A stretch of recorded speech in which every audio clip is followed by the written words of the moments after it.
Assalamualaikum warahmatullahi wabarakatuh. Apa kabar nih untuk anak-anakku kelas 12? Semoga masih dalam keadaan sehat walafiat. Kita masih belajar dari rumah.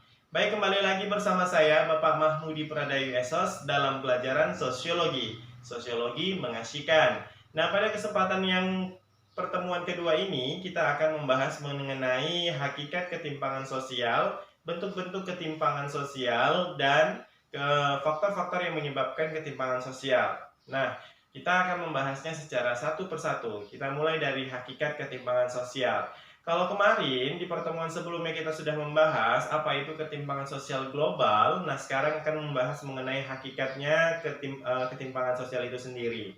Nah, kalau kita jabarkan, nah berdasarkan definisinya dari Neido dan Wills, mengatakan bahwasannya ketimpangan sosial itu merupakan perbedaan dalam pemasukan, sumber daya, kekuasaan, dan status di dalam maupun di luar atau dalam antar masyarakat.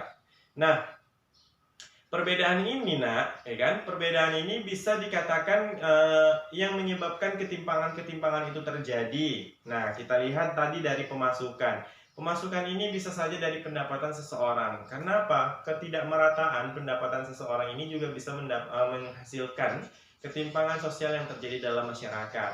Nah, sumber dayanya, nah kemudian kekuasaannya, statusnya, dan sebagainya. Nah, inilah yang menjadi faktor utama ketimpangan itu bisa terjadi.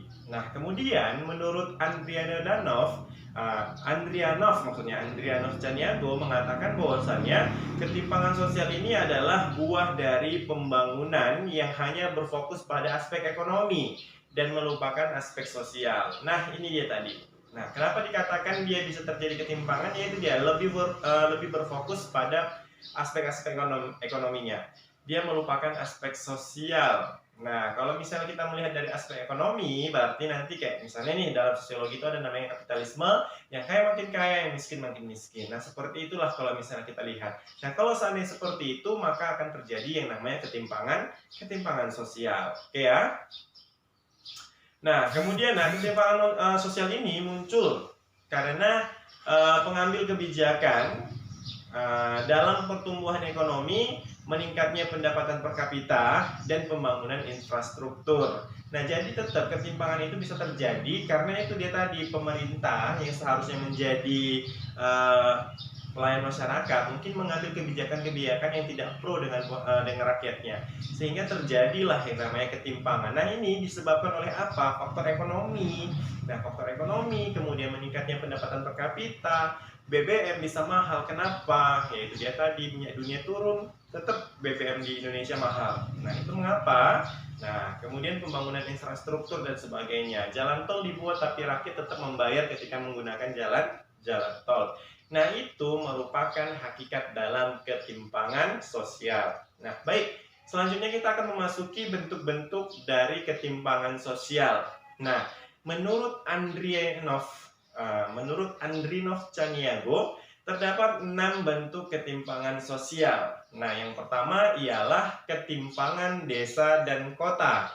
Nah, kenapa dibilang ada ketimpangan antara desa dan kota? Nah, ini ada perbedaan antara mereka-mereka yang tinggal di kota dengan mereka-mereka yang tinggal di desa. Nah, tetap menganggap bahwasannya desa ini adalah tradisionalis dan kota adalah modern. Sebenarnya tidak seperti itu juga. Di desa ada yang modern, di kota pun ada yang tradisionalis. Nah, tapi tetap terjadi perbedaan antara kedua ini, antara desa dengan kota. Kemudian yang kedua ialah kesenjangan pembangunan diri manusia Indonesia. Kalau kita lihat, pembekalan terhadap manusia ini tidak merata. Nah, jadi terjadilah ketimpangan, kesenjangan terhadap manusia-manusia yang ada di Indonesia. Nah, yang ketiga ialah ketimpangan antar golongan sosial ekonomi. Ini tadilah, kalau kita belajar yang namanya stratifikasi, setiap tingkatan itu berbeda-beda. Nah, ketika mereka berada pada kalangan atasnya, maka tingkat ekonominya hanya pada kalangan atas, menengah hanya menengah, bawah hanya bawah. Tak ada tuh sejarahnya bisa disamaratakan antar 3 kelas ini. Tidak. Setiap kelas pasti memiliki caranya mereka masing-masing. Nah, inilah terjadi ketimpangan antar golongan sosial ekonominya. Dari segi kekuasaan, kekayaan, pendapatan, wewenang dan sebagainya. Oke ya. Nah, yang keempat ialah ketimpangan penyebaran aset di kalangan swasta. Nah, kalau ini kita lihat ini dari segi industrinya. Nah, industrinya juga tidak merata. Nah, mungkin mereka tidak mengeluarkan semua hal-hal yang memang harus dikeluarkan. Maka akan terjadilah yang namanya ketimpangan pada penyebaran asetnya. Nah, yang kelima ialah ketimpangan antar sektor ekonomi. Nah, terjadi ketimpangan antar sektor ekonomi ini maksudnya misal nih daftar harga. Nah, kalau seandainya sudah masuk yang namanya ekonomi, kemudian terjadi perbedaan yang sangat signifikan, maka akan terjadi yang namanya ketimpangan. Dan yang keenam ialah ketimpangan antar wilayah dan subwilayah. Nah, maksudnya gimana ini? Maksudnya itu ada dalam suatu provinsi, kita lihat aja Riau misalnya gitu. Nah, kemudian dalam kayak kemarin lah ya kan, bantuan COVID Rokan Hilir itu sebenarnya nggak ada yang kena COVID, tapi kenapa bantuannya sampai ke posisi nomor 1 gitu di Provinsi Riau? Apa penyebabnya? Nah, itu merupakan ketimpangan antar wilayah dan subwilayah. Baik ya. Nah, itu merupakan bentuk-bentuk dari ketimpangan menurut Andrinov Chaniago yang mengatakan bahwasannya ada 6 bentuk dari ketimpangan sosial. Next, kita masuki ke faktor-faktor yang menyebabkan ketimpangan sosial. Nah, hanya ada dua. Yang pertama adalah faktor struktural, yang kedua ialah faktor kultural. Nah, kalau yang pertama dari faktor struktural, nah ini berkaitan dengan tata kelola yang merupakan kebijakan pemerintah dalam menangani masyarakat, ya kan, yang bersifat legal maupun kebijakan-kebijakan dalam pelaksanaannya. Nah, faktor struktural ini dapat diibaratkan sebagai jaringan listrik yang berfungsi sebagai penyalur energi yang memberi aset kepada masyarakat agar energinya dapat dioptimalkan untuk pembangunan diri dan bangsa.